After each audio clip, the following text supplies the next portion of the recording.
अपने संतान को अच्छे संस्कार देने चाहिए। शिक्षा भले ही ना हो, शिक्षा कम हो चलेगा, लेकिन संस्कार ज़्यादा होने चाहिए। इसीलिए माता पिता का कर्तव्य है, और प्रथम गुरु संतान के लिए माँ ही होती है।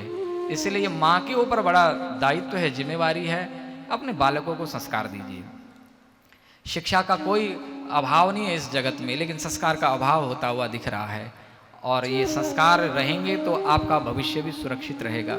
इसलिए अपने बालकों को, पहले पहले की तो परंपरा थी, अपने बालकों को ध्रुव, प्रहलाद आदि के चरित्र ये सुनाए जाते थे, पढ़ाए जाते थे, बच्चों को भी मालूम होता था। आजकल तो बच्चों को पता ही नहीं है कि who is Dhruv, who is Prahlada.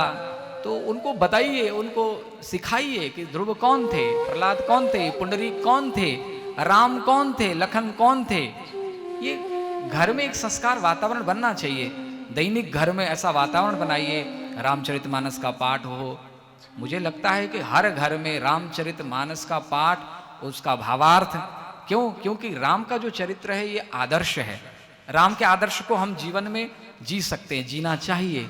Krishna के चरित्रों का भाव समझना थोड़ा कठिन है, लेकिन राम के आदर्श को जीवन में उतार सकते हैं।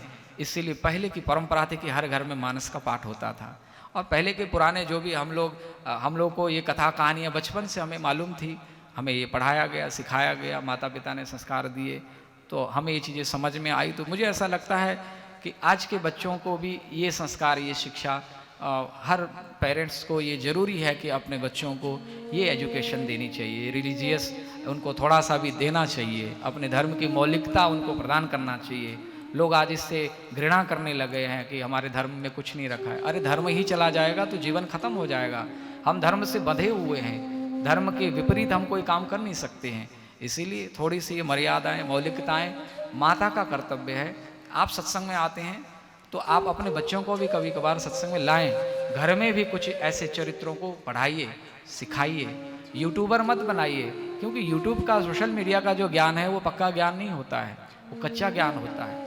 आप स्वयं अपने नज़दीक बिठा के जो संस्कार बालकों को देते हैं वो हमेशा दीर्घजीवी रहते हैं। इसीलिए ये जिम्मेवारी माताओं की है। ऐसा होगा तो आपकी संतान बुढ़ापे में आपको सुख देगी।